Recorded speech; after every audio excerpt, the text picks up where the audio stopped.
How's it going? And welcome back to Chasing Victory with Ben Ballion and Jason Lee. I'm Ben Ballion, and that's Jason Lee. And today we're gonna get into our NFL Week 15 predictions.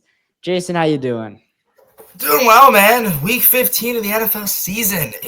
We're almost at the playoffs. I can't believe I'm saying that. We got a lot of good games to get into this week, so let's get into it. A couple matchups I think can be Super Bowl previews, like for real Super Bowl previews. And let's just start with one right off the bat. Let's start with Bills and Lions, the big matchup of the week. Who you got? I gotta go Detroit. I really do, because I was wrong, America. I'm sorry. I am sorry, America. I took the You Bills. better be apologizing. Go watch the last episode. Oh, I'm sorry. I'm sorry to the Rams as well. They're really good. But anyway, the Bills kind of they were cocky. They let that game get away. They had it every Who said chance. that? Who said they weren't going to be taking it as serious? They had every chance to win. It was close, and they just couldn't get a stop on defense. But that's the problem with these teams. They're already clinching the division. They're going to get a home playoff game guaranteed, and that's what happens. They get complacent and they get cocky, and they lost. And now I honestly think it's going to be a snowball effect for the rest of the season, starting now with a team that's already arguably the best team in the NFL right now in the Detroit Lions, and it's in Detroit. Yes, Detroit's banged up. Yes, they have plenty of injuries on that defense, but they have the brotherhood. Dan Campbell and the coaching staff are just infusing love and passion every single week into this team, and it's just unstoppable. And as long as the run game gets going like it has been every week, and Jared Goff throws a couple touchdowns, this game is no brainer. Give me the Lions. I have to disagree again. I'm going to take the Bills after I picked against them last week. I think they're going to tighten up their defense. Josh Allen's going to be continue to play at the top of his game. He'll make history again. He has the last 2 weeks. But I think the Bills offense is just going to be too tall of a task for the Lions defense with all the injuries they have. Yes, Dan Campbell's an awesome head coach. Yes, their whole coaching staff is tremendous. But at a certain point, when you have this many injuries and when you're playing arguably the second best offense in football, I would say, it's a big deal. Is the second best offense in football the team that played the Rams? You're telling me they were down 3 scores at one point? Yeah, they put up 42 points. If their defense played a normal game, they would have won. Okay, they didn't. They didn't. That's not discredited. You can't discredit the offense for that, though. I'm not. The offense did their job. Offense. Yes, you are. You're saying that the Rams offense, or the Bills offense rather, is not the second best in football because they lost by 2 when they put up 42 points. How is that against them? If you put up 42 points, you should win the football game, and if you don't, it's on your defense. It is on the defense, but here's the problem. Why did they lose? Why did they lose last week? What's the difference? You're playing a more difficult team. A more difficult team with a more banged up defense. They have injuries galore, and it's going to be too much for the Lions to handle. Yes, I think they're going to the Super Bowl, but this week isn't it for me. And another point, they've been kind of just getting by, scraping by.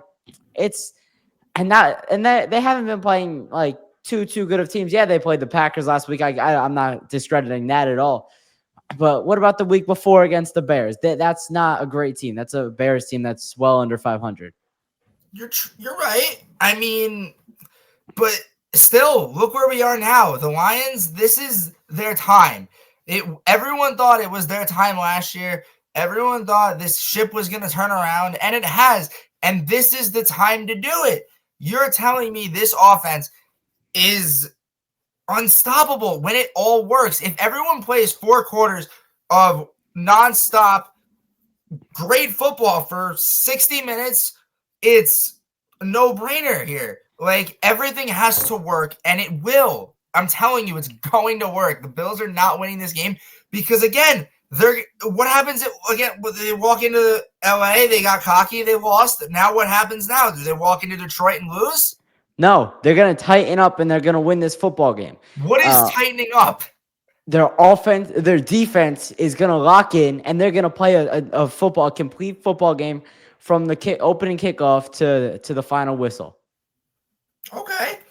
No doubt about it. This game is going to be high scoring. I have no doubt in my mind it's going to be in the high 30s, low 40s, maybe even the high 40s. It's going to go back and forth. It's just a matter of how whoever messes up first, whoever slips up at the end. And I feel like I trust the Lions solely for the fact it's a lot on coaching. It's Dan Campbell's decision last week. I'm going to point it out. You don't trust. Easily could have kicked that field goal. You don't trust the Bills head coach? I'm not saying I don't trust Sean McDermott. I trust Dan Campbell more in this situation. Dan Campbell was the guy that went for it on 4th and 2, and everyone was like, why? You can easily kick the field goal because he knows the other team. If he knows the Packers were going to potentially drive down and tie the game, maybe even win the game, he's not taking any chances. He is the live by the gamble or die by the gamble, and he's going to live by the gamble again. Look what happened. Yes, everyone had a heart attack when Jared Goff slipped on the snap, but they still got it. It's a risk, and you need to take risks, especially at the end of the season, to win these tight games, and the Lions are going to do it. See, you say Dan Campbell lives by the gamble, dies by the gamble. When the Lions fail one of these 4th down conversions, which it'll eventually happen, wouldn't you rather it happen in a game like this than on the 3rd Sunday in January when you're playing with the right for the right to go to the Super Bowl in the NFC Championship game? Wouldn't you rather one of those slip-ups be now? And yes, this is gonna be a close game, and it's gonna be about who messes up in the clutch, who performs in the clutch. I think this is finally the week where the Lions don't get by. The Lions don't get by. When was the last time they didn't get by? When was the last time they lost? When was that game? Like week 2 or 3. Exactly, week 3. We're on a roll. We haven't stopped. Yes, they've played close games. Yes, they've should have blown out teams that they didn't. Have they played anybody of the caliber of the Bills? Have they played anybody of the caliber of the Bills? Absolutely, they've played anyone of the caliber of the Bills. Look at the Vikings. Look at the Packers. This is a tight division. You're saying the Vikings and the Packers are as good as the Bills? Absolutely. What? That is that is not true whatsoever. The Packers, Jordan Love throws way too many interceptions. Just comparing him to Josh Allen, he doesn't run the ball enough. He doesn't have the size. He's a way better thrower in the pocket. Their defense is better. They have more weapons on the outside. Like, the Packers are not even close to the Bills. They can compete with Buffalo. They can compete, but the Bills are going to win every single time. 100%. But this is then they're not on the same level. They're not on the same level. But this is what I'm saying. You just said they are. No, you just told me that the Lions are not going to win this game because the Bills are going to get the better of them, and they have the better team all around. Yeah. I think the Bills are a better football team. The Bills are a better football team. When was the last time? AFC is way stronger than the NFC is this year, and the Lions are the best. If the NFC was as good as the AFC and there's competition, the Lions wouldn't be first in the NFC. They would be probably 3rd or 4th. No way. Oh my God. You honestly think in the AFC the Lions would be 3rd or 4th? Yeah, I think that's possible. No. They could still be top 2. 100%. Yeah, probably 2 or 3. Okay, that's reasonable. But again, Lions, and the team in front of them is the Bills. Yes. Okay, fair. That's fine. But here's the problem with Buffalo. They have these inconsistent moments in every single game. Who cares about the fact that they blew out San Fran? You have to think about the bigger picture. You are not playing a team like the 49ers in the playoffs. I'm telling you that. I say that every time we talk about the NFL. Everyone in the playoffs got there for a reason. Everyone's going to be a challenge. here's the problem. Buffalo, we get to the divisional round, and all of a sudden, there's going to be a guy named Patrick Mahomes. Maybe in the AFC Championship game, there's going to be a guy named Patrick Mahomes, and he's most likely going to get the better of you. He always has in the playoffs, and it's never going to change. Yeah. This is when the Bills, if they're going to win this game, there's every reason in the book they can. It's just a matter of how you play at the end. It's going to matter. The last 2 minutes of this game is going to decide everything. There's not going to what? There's 100%. Not going to be it's not going to be by the Lions are going to be up by 10 or the Bills are going to be up by 10. It's going to be neck and neck. It's going to be less than a 3-point game in my opinion. It's just a matter of I just think the Lions coaching staff can with their play calling can get over that hump. I think this game could go either way. It's really a toss-up. I just think the Bills are going to win. I think the injuries for the Lions are too much. All right, let's get to the next matchup. Steelers and Eagles. Who pick? Steelers. Oh, Battle of Pennsylvania. This is hard. You know what? I'm going to go Pittsburgh. I honestly see it. I'm just going to say that the Eagles flat out, they need to prove to me that they can easily beat a solid team. Like, you look at last week, they beat the Panthers by 6 points. Really? You're telling me that's a top 2 team in the NFC? You're beating the Panthers by 6 points? You're beating the Jaguars by 5? There's definitely some holes on this team that no one's talking about because everywhere you look, Philly only beats the Jaguars by 5 and then blows out Dallas. They only beat the Panthers by 6. Who knows what's going to happen? This game's going to be close. The Panthers are a solid team. They've been a solid team for the last couple of weeks. They're a solid team. They have 3 wins. At the end of the day, but they've been really good and they played tough comp over the last couple of weeks. We'll get to the Panthers, but they have 3 wins. This is a 3-win team versus an 11-win team at the time. You're telling me that this game should be close? No, it's a 10-win team versus 11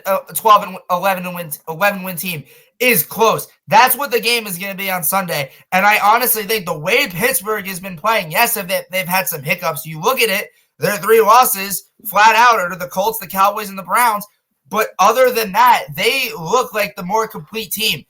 Everyone's saying, like, oh, look at the Eagles' offense. Well, let's look behind the curtain. A.J. Brown and Jalen Hurts got beef. I'm telling you, there's some dynamic that should be clicking that's not in the locker room, and that's going to cost them the loss right there. I got the Eagles. They've played at their metaphorical peak for the better part of this season. What is saying that they're not going to continue that this week?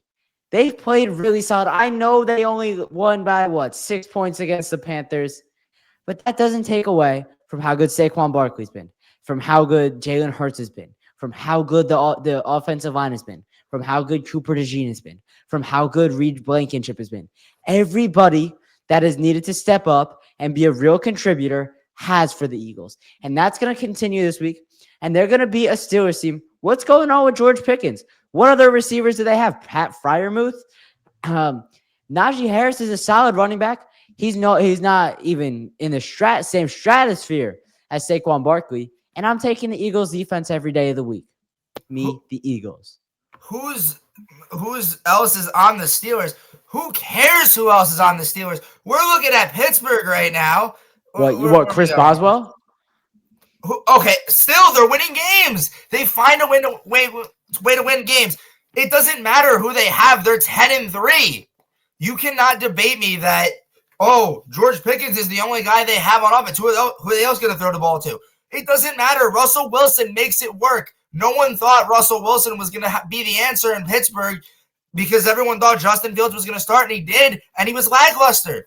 Russell Wilson right now has revived this team somehow, and they look great. You're telling me that the Eagles have the better team? Yeah, sure. They have some rising stars like Cooper DeJean, Reed Blankenship. Everyone's stepping up together. You can't forget about Saquon. He's on pace for 2,000 yards this year, but it doesn't matter. The Steelers have arguably one of the greatest coaches of all time. He knows how to win football games. He's never had a losing season. And I think this is where that's going to come into play. Like, Sirianni is not – he's honestly like a 50-50 coach. Like, there's some bright spots he has, but then there was that whole thing at the beginning of the season where it's like, why is he still here? That can't happen. You cannot say that in January when you make the playoffs, when you're a high seed getting a home playoff game, you cannot raise that question like, oh, why is Sirianni still our head coach? You know what? You know when that question went away? When they started, when the Eagles started playing at the top of their game and everything was clicking for them, and Saquon Barkley really turned it on, and they started just playing at an all around better level. That's the problem. Saquon Barkley, I'm gonna say this flat out. Saquon Barkley right now is like 80% of the Eagles' offense right now. You're telling me a guy he's on pace for 2,000 yards. That is unheard of. What's to say that he's gonna stop that though? Like what is your argument to think that Saquon's not gonna be able to perform like this the rest of the way? I'm not saying he's not going to. I'm saying golden ticket. If he's going to continue playing like this and he's still 80% of the offense, their defense has been good enough to get the job done. Why does it matter if he's 80% of the offense? If it stops, then it becomes a problem. But neither of us think it's going to stop. So obviously it's not a problem.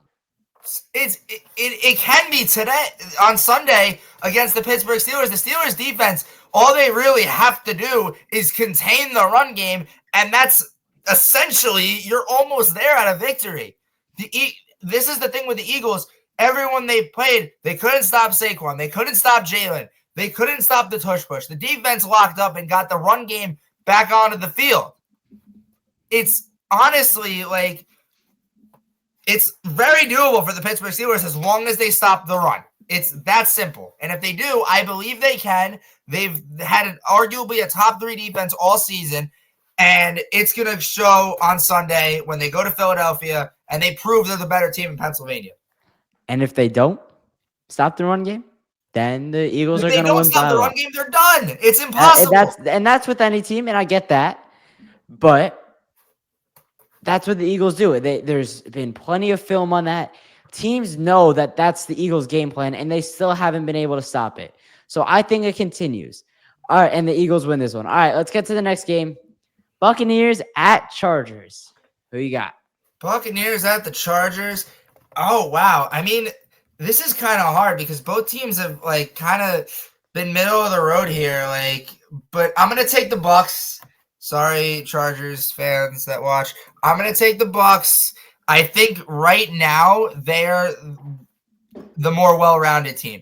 They have found a running back, and his name is Bucky Irving. No one ever thought this season that Bucky Irving was going to be a shining star in the NFL, and he is, and they're utilizing him in the most perfect way possible.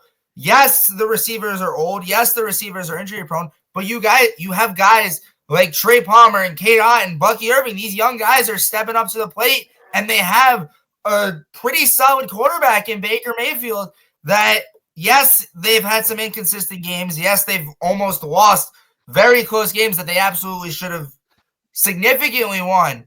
But a game last week, I'm going to use it as an example. They blew out the Raiders as they should, and that's something they needed to go into a game against an 8-4 Chargers team, right? 8-4, am I correct? I don't know. 8-5, sorry. 8-5 Chargers team. They're pretty banged up because who knows what's going on with Justin Herbert. Justin Herbert's hurt. So if Justin Herbert doesn't even go, the Bucs are going to destroy them. But it's just a matter of if the Bucs, well-rounded, they have to play at the highest level they can because their division is anyone's game right now. Their division is anyone's game. You can make an argument for every single team. Not a strong argument as the Bucs, maybe even the Falcons, but the Falcons are not looking great. And the Bucs right now, if they win, they're in a prime position to win the NFC South easily. And that is exactly why I think they could easily run away with the victory. I'm taking the Chargers. I think even if Justin Herbert doesn't play, I think Taylor Heineke can hold it down, and the Chargers can win. The Chargers are going to bounce back. Jim Harbaugh is such a good head coach. He's so experienced at every level of the sport that he's going to win this game. The Bucs are well-rounded, and Bucky Irving has been tremendous this year. Yes, I get that. But the Chargers are looking to bounce back after what shouldn't have been a loss last week. They're going to be so locked in coming into this game. I would assume Justin Herbert's going to play just because the magnitude of all these games coming down the stretch. And the Chargers are going to win. The Chargers defense should be able to shut down a Bucs offense who, even with Bucky Irving, is still very undermanned.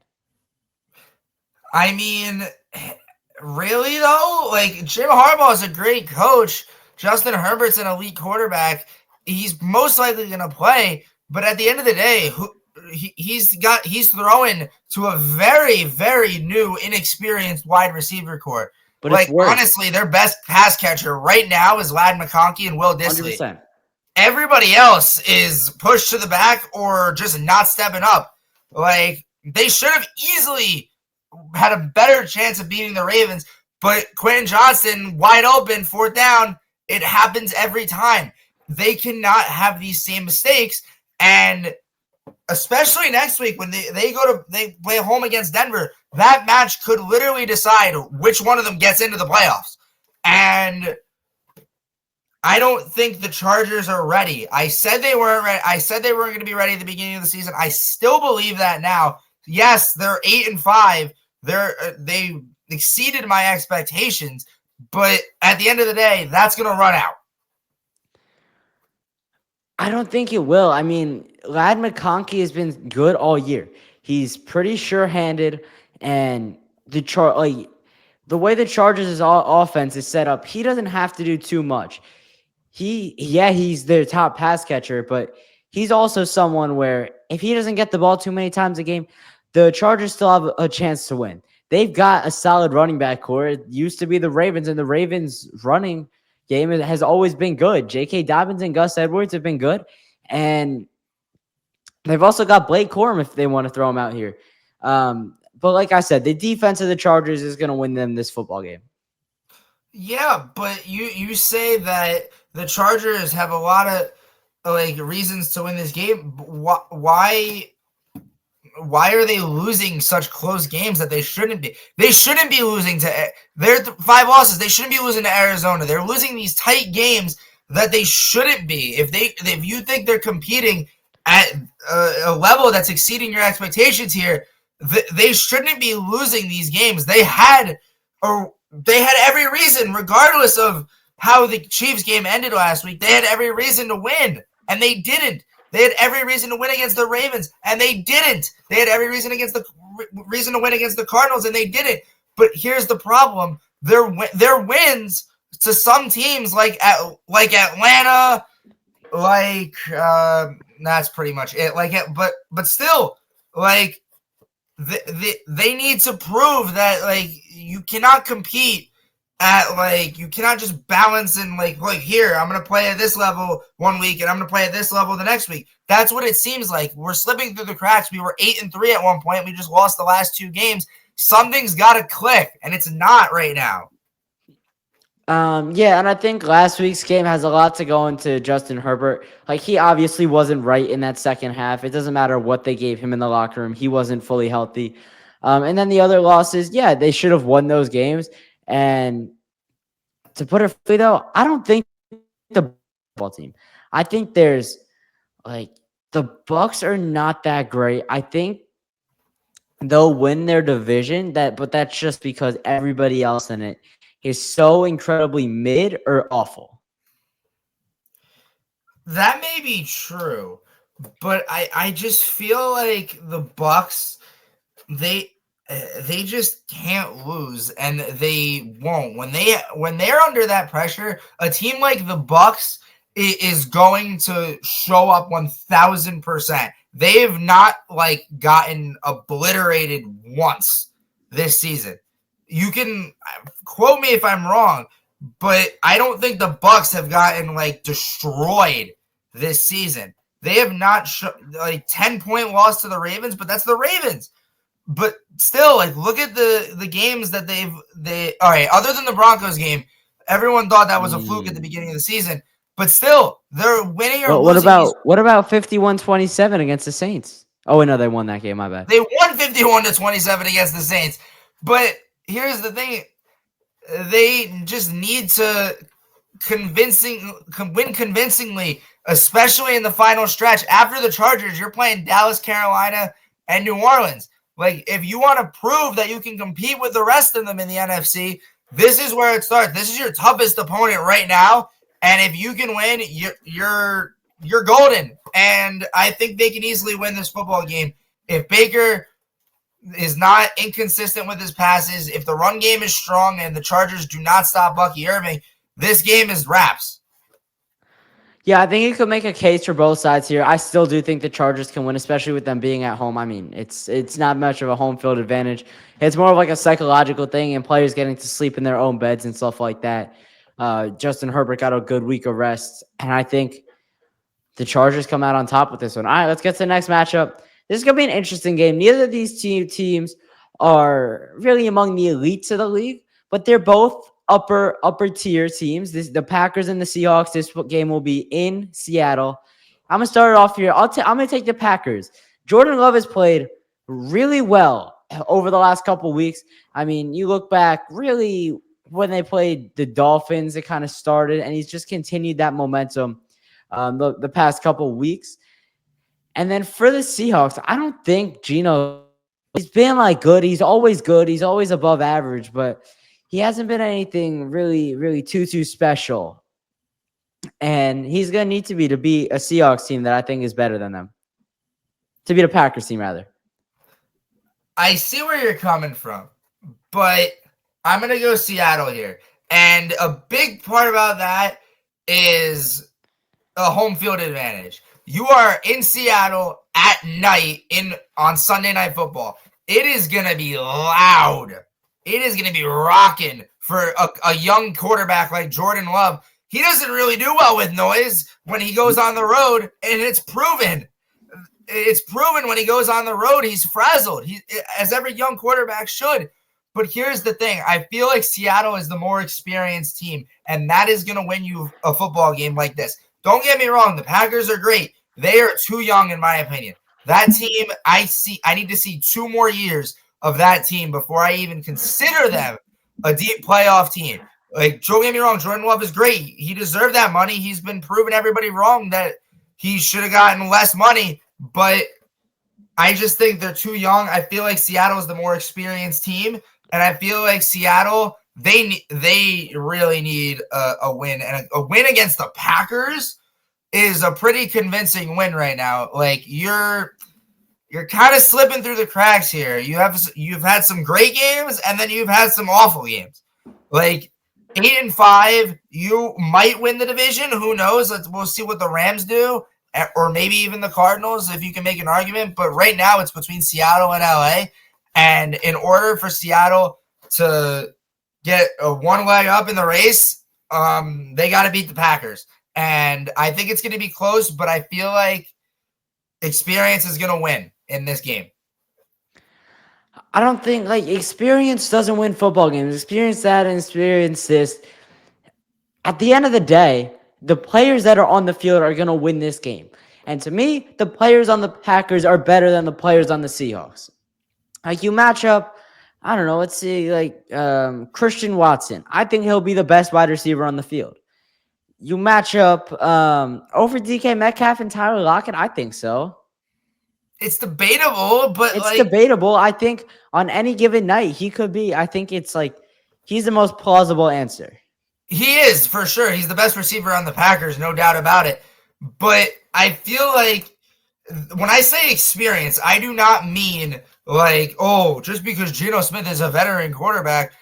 I'm saying experience. Look at the Packers wide receiver core. Look at their offense. They're basically 1 to 2 year guys. I'm going to use DK and Lockett as an example. DK and Lockett have been playing together for 6 years. This team is the Packers team with Jaden Reed, Dontavian Wicks, Tucker Kraft, this is a new offense. It seems like there's like new guys every single season that emerges into the offense, and it just gets chaotic. Like, especially for a young quarterback like Jordan Love, it's just too young of a team. Like, even with like Josh Jacobs is your veteran on the offense. And don't get me wrong, Josh Jacobs has been playing phenomenal as a Green Bay Packer this year. It's just the rest of the pieces of the offense do not like spark interest in, like, do not spark like an elite level for me. Like, they need to they need time to gel. They need at least 1 to 2 more years altogether. No, experience in what you're saying, like chemistry and cohesion, it doesn't win regular season football games. In the playoffs, yeah, it definitely has an impact. But in a regular season football game, it's not going to make that much of a difference. And like Christian Watson and Jordan Love, this is their second year together. Do I consider the Packers a real Super Bowl team? Maybe they trip and fall on their face and end up there, but they're not going to win the Super Bowl. They're still a little young, like you said. I could see it next year. They have to have an addition to maybe the defense this offseason for me to consider them a Super Bowl contender. But I like them on Sunday Night Football. I don't know. I think Seattle, the crowd, they're going to bring the noise. And it's just going to rattle Jordan Love. And I've seen it so many times with young quarterbacks going into tough locations, especially like Seattle. It's going to rattle the young quarterback. And I feel like that's where they're going to the offense is going to struggle. Don't get me wrong. I think the Packers are great. They've had some great moments this season. But it's all about consistency on that offense, especially a young offense, especially once we get into the playoffs. There's no doubt they're going to make the playoffs at 9 wins, or they're already at 9 wins with 4 games to go. They're going to make the playoffs regardless, no matter what. There's no argument that they don't. But it's just a matter of when we get to the playoffs, what Packers team are we going to see? The Packers team that showed up last year, that went to Dallas and absolutely destroyed them? Are we going to see the Packers team where Jordan Love has 2 picks and they barely win by 2 points or they lose? Like, what Packers team are we going to get? And I just think Seattle is going to just show up for 4 quarters. They've had a rocky season, and I feel like when you play a team like the Packers, this is your time to shine, and I think they can. Yeah, I just think the Seahawks are they're fighting for a division, but I mean, I would assume even if the division, they're gonna get a wild card spot and going to make the playoffs too, pretty much undoubtedly. I just think the Packers are a better football team. Why does one team have 9 wins already and the other doesn't? So that's my take on it. All right, let's get to one game difference. It's a 1-game difference. It's neck and neck. Yeah, it's neck and neck, but I don't know. The Packers have been the more their wins have been like better wins, I feel like, more convincing, and I think they've looked better overall this year. All right, let's get to one more matchup this episode. Your Dallas Cowboys taking on the Carolina Panthers. Jason, what say you? Oh my God. I don't get it. I don't get it. I don't know what happened this season with the Dallas Cowboys. I'm just going to flat out say it. Cooper Rush sucks. Can I say that on this show? He's garbage. I'm sorry.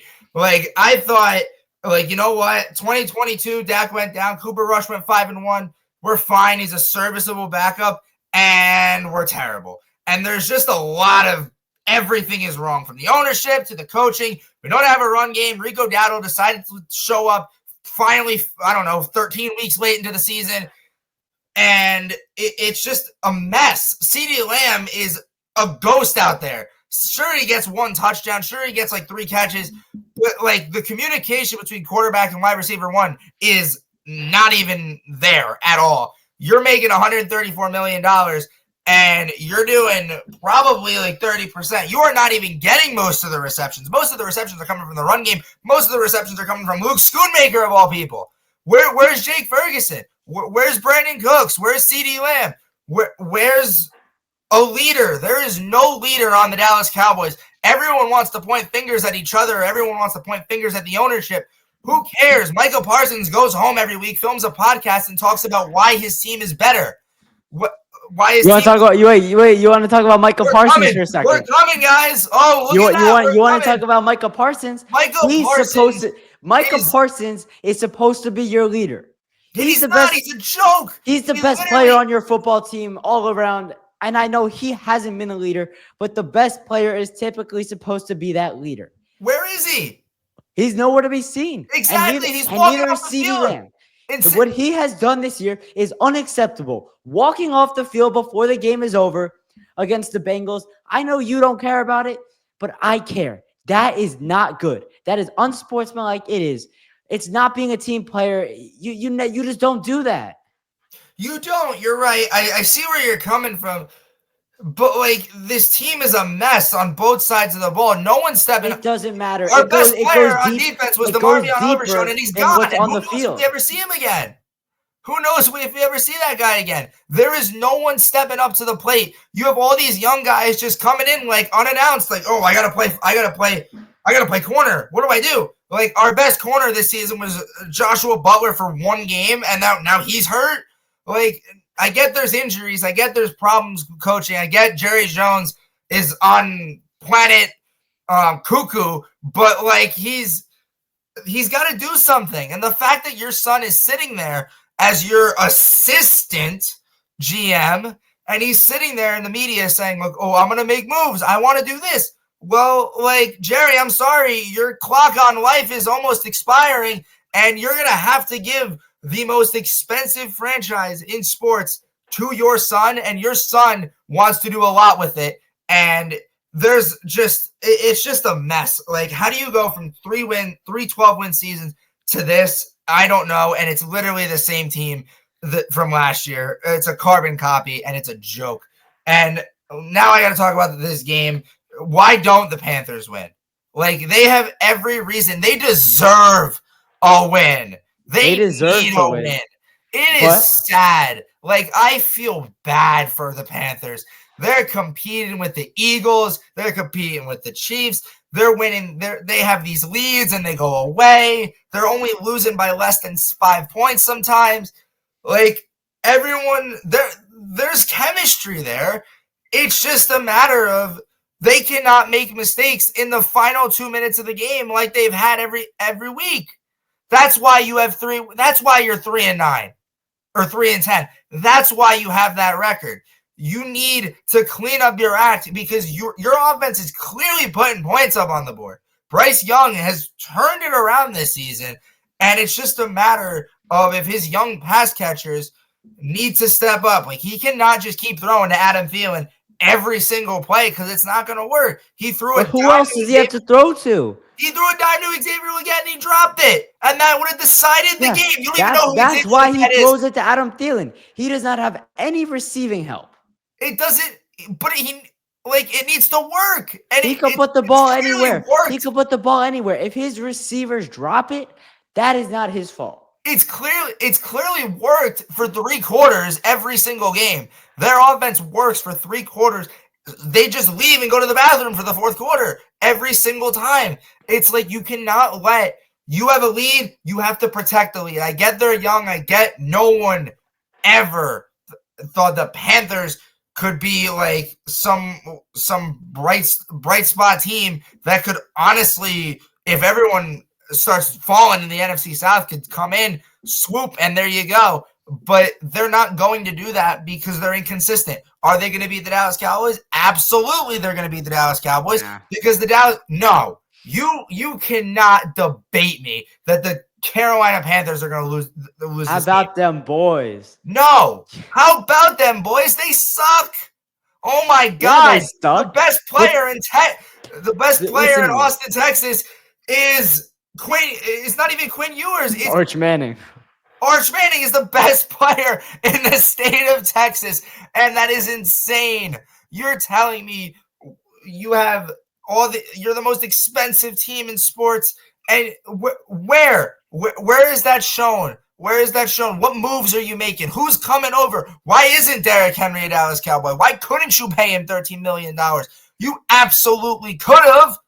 Why'd you waste a 4th round pick on some guy that came from the Panthers?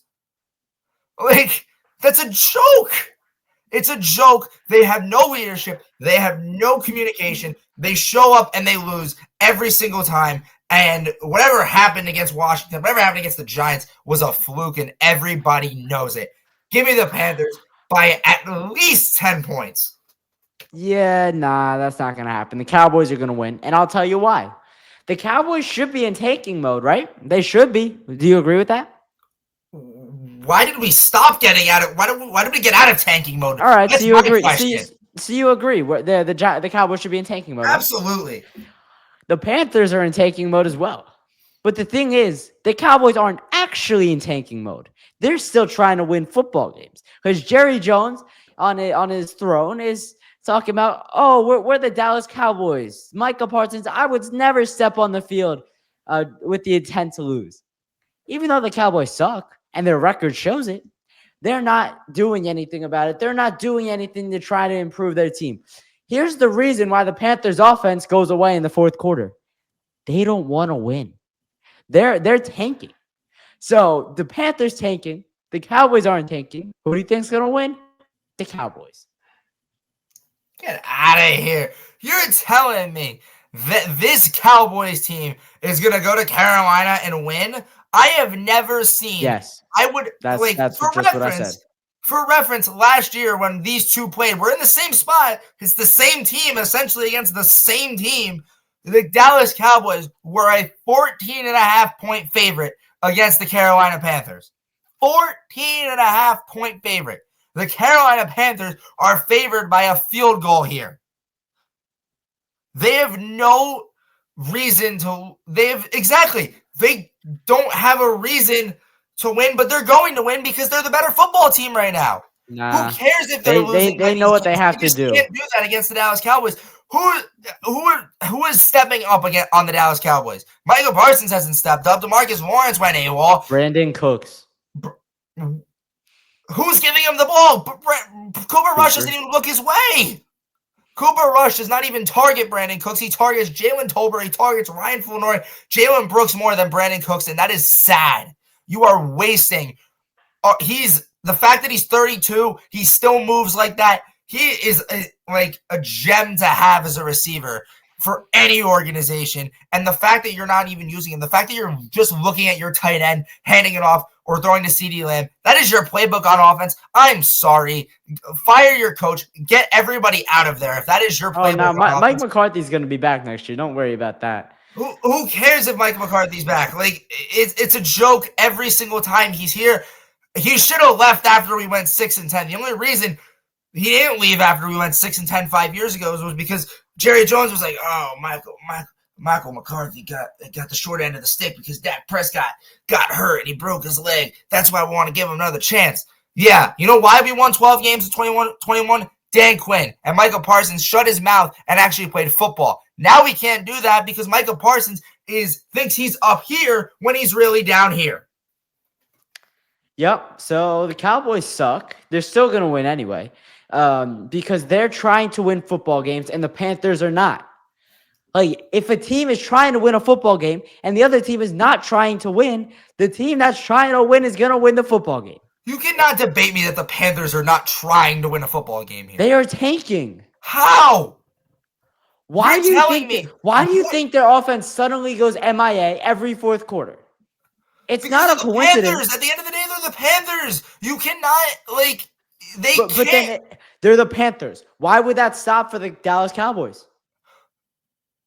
This is literally going to be the worst football game in the history of television because no one knows what they're doing. Everyone's going to run around the field like a chicken with their head cut off and not know where to go. It's going to be turnover after turnover after turnover. For God's sakes, you're taking a team that blocked a punt and still lost. You're taking a football team that blocked a punt and still lost the game. You're telling me that's the better team? Right now, the Panthers look like the better team. Who cares if they're losing? It's just a matter of getting over the hump. And you know what? They've learned. You're right. This is another season where they're not going to do anything. They're learning. And you know what? You're losing by 3 to the Chiefs. You're losing by 6 to the Eagles. You're losing in overtime to the Bucs. You're learning. enough. And you know what? You learned enough, and go prove it. Go prove that you can win a football game, because they absolutely can. I think they can. I just don't think they will. All right, that's going to do it for this episode of Chasing Victory with Ben Bally and Jason Lee. I've been Ben Bally, and that's Jason Lee, and we'll talk to you on the next episode.